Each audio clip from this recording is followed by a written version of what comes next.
السلام عليكم ورحمة الله وبركاته. ازيكم يا حبايبي، عاملين ايه؟ في ناس طلبت مني انها يعني عايزة تعرف تمسك ازاي البطة تتحكم فيها لو هي مثلا هتذبح لوحدها. تمام. اول حاجة من شروط انك تعرفي ازاي تذبحي، لازم تكون السكينة بتاعتك حادة جدا، يعني لازم تكوني مسنناها، او تكون معاكي سكينة جديدة يعني حادة. تمام. عشان يعني حرام طبعا انك تعذبي البطة انتوا تذبحيها لو السكينة تلمي. تاني حاجة، لما تيجي تمسكي البطة هتمسكيها، هتجيب الجناحات بتاعتها تحت رجلك. تمام.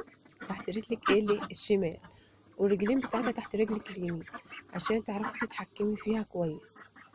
تمام. وبعد كده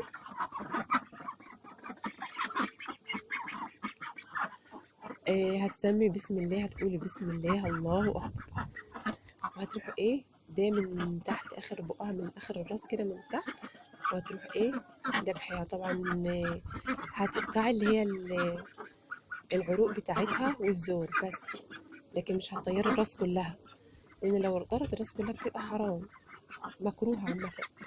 فانت حاولي بقدر الامكان انها الراس بتاعتها مش تطير منك. تمام.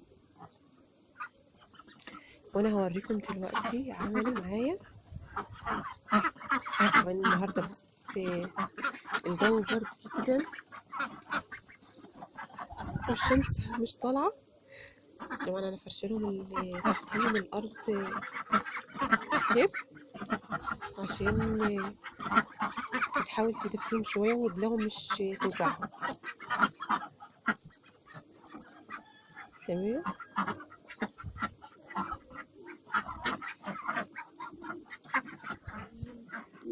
شايفين الجو النهارده عامل ازاي؟ بصوا السما كلها غيوم اهي، عماله تغيم وتفتح.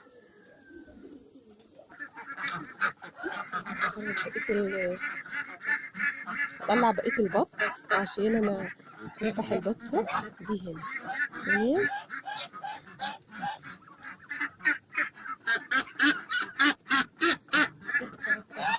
دي البطه بتاعتنا اللي احنا هنذبحها دلوقتي. دي بنات البطه بتاعتنا اللي احنا هنذبحها. تمام. بصوا، كل اللي عليك اللي انت تعمليه، هتمسكي البطه بالشكل ده كده. تمام.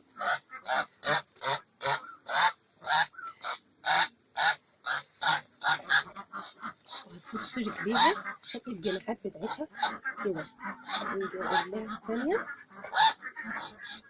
بالشكل ده، بتحسي انك تبقي متحكمه فيها، ما تقدرش تطير من تحتك. بعد كده هتمسكي الرقبه، هتمسكيها كده، وهتقول بسم الله الله اكبر.